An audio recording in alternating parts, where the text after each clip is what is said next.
Sir, आज जो तीसरे फेज के लिए जो नोटिफिकेशन जारी किया गया है, तो जो कैंडिडेट्स जहाँ पे अपने नॉमिनेशन पेपर फाइल करने के लिए आएंगे, तो उनके लिए क्या क्या अरेंजमेंट्स किए गए?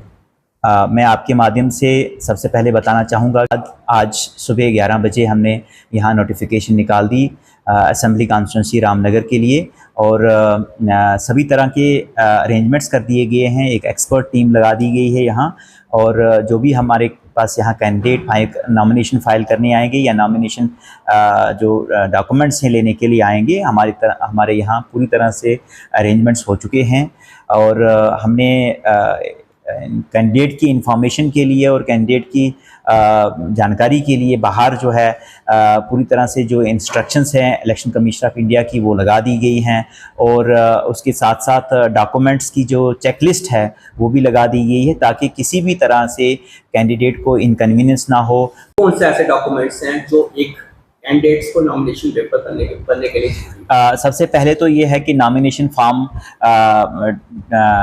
2B पे जो है नॉमिनेशन फाइल करना है, और उसके साथ साथ जो है जो एफिडेविट है फॉर्म 26 जो है वो बहुत ही इम्पॉर्टेंट है, वो रखना है। उसके साथ साथ डॉक्यूमेंट्स जो हैं, जैसे इलेक्टोरल रोल की का एक्सट्रैक्ट है, अगर किसी दूसरी कॉन्स्टिट्यूंसी से बिलोंग करते हैं, वो सर्टिफाइड कॉपी जो है वो रखनी है साथ में। अगर चाहे हमारी कॉन्स्टिट्यूंसी रामनगर कॉन्स्टिट्यूंसी से है तो कोई इशू है, जो फॉर्म 26 जिसका मैंने जिक्र किया वो पूरी तरह से फिल होना चाहिए, कोई भी खाली नहीं उस पर कॉलम रहना चाहिए। जो इरेलीवेंट है, जो उनके रेलिवेंट नहीं है, उसमें आप नील लिख दीजिए, तो लेकिन खाली नहीं छोड़ना है। इसी के साथ साथ जो बाकी डॉक्यूमेंट्स हैं, डेट ऑफ बर्थ सर्टिफिकेट बहुत ज़रूरी है, वो भी रखना है। फ़ोटोग्राफ्स 3 रखने हैं, स्टैम्प साइज़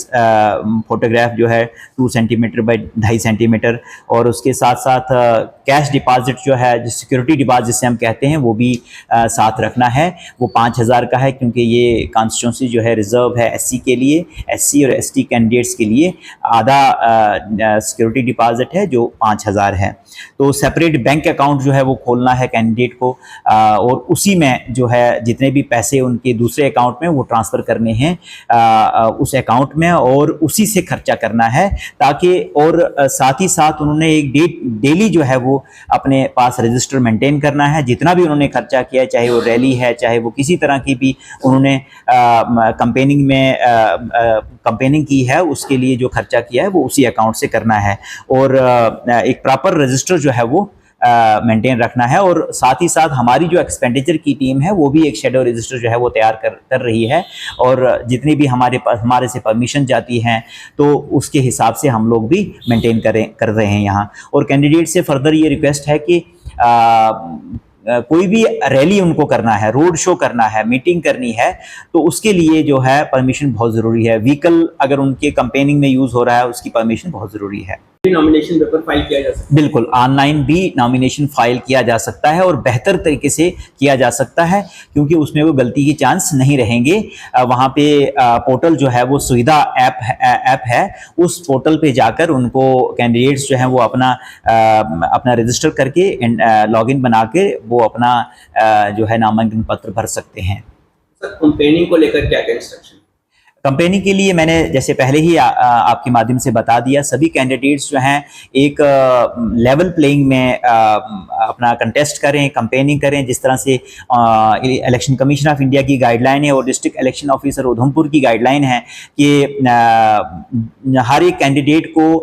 परमिशन के बाद ही अपनी कैंपेनिंग शुरू करनी है। चाहे वो किसी भी तरह की कैंपेन कर रहे हैं, चाहे वो रोड शो कर रहे हैं, मीटिंग कर रहे हैं, रैली कर रहे हैं, या फिर गाड़ियों का यूज़ कर रहे हैं, उन पे लाउड स्पीकर लगा रहे हैं, तो सभी तरह की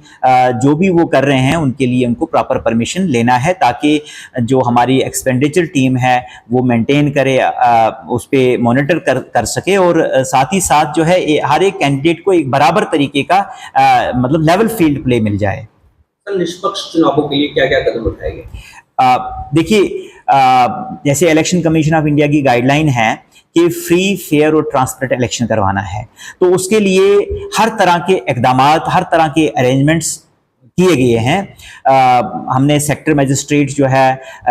जोनल मजिस्ट्रेट जो है, फ्लाइंग स्क्वाड हैं, स्टैटिक सर्वेलेंस टीम है, वीडियो सर्वेलेंस टीम है, सभी तरह की जो टीम्स हैं वो डिस्ट्रिक्ट इलेक्शन ऑफिसर मैडम ने अपॉइंटमेंट कर दी है, उनका गठन हो गया है और वो पूरी तरह से फील्ड में आ चुके हैं और पूरी तरह से देख रेख कर रहे हैं, प्रॉपर मॉनिटरिंग हो रही है। तो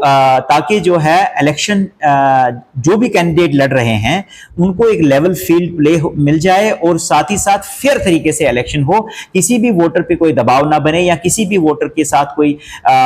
लेन देन का मामला ना हो, किसी तरह से उन पर प्रभाव या इंड्यूसमेंट का मामला ना सामने आए। सर, ये जो इलेक्शन के लिए जो कैंडिडेट्स और एक्सपेंडिचर किया जा रहा है तो उसकी मॉनिटरिंग किस हिसाब से की जाए? बिल्कुल, मैंने पहले ही आपको बताया कि उनको हम एक नॉमिनेशन जिस दिन भी भर रहे हैं उसी दिन हम एक रजिस्टर उनको दे रहे हैं जिसमें उनको डे टू डे खर्चा जो है वो मेंटेन करना है और अलग एक अकाउंट जो है, बैंक अकाउंट जो है वो खोलना है, उसी अकाउंट से उनको खर्चा करना है। सर, ये जो कैंडिडेट्स जहाँ पर नॉमिनेशन पेपर फाइल करने के लिए आएंगे उनके लिए क्या इंस्ट्रक्शन है? जैसे बाहर हमने देखा कि 100 मीटर्स का एक मार्क लगा हुआ है, तो उसका क्या मतलब है? उसका मतलब यही है कि ECI की गाइडलाइंस हैं कि 100 मीटर के अंदर जो है 3 ही व्हीकल अलाउड हैं। आप देखेंगे कैंडिडेट के साथ तो बहुत सारे लोग जो हैं वो सपोर्टर्स आएंगे, लेकिन सभी से गुजारिश है, कैंडिडेट से खुसूसन गुजारिश है कि वो 3 गाड़ियां ही अलाउड हैं 100 मीटर के अंदर और जो नॉमिनेशन भरने के लिए हैं वो सिर्फ 5 लोग अलाउड हैं, जिसमें एक कैंडिडेट रहेंगे और 4 उनके साथ सपोर्टर रहेंगे और 5 ही लोग जो है नॉमिनेशन हॉल में अंदर आ सकते हैं, फॉर्म भर सकते हैं। तो उसके लिए कोई भी इनकन्वीनियंस बाद में ना हो, वो सभी जानकार रहें।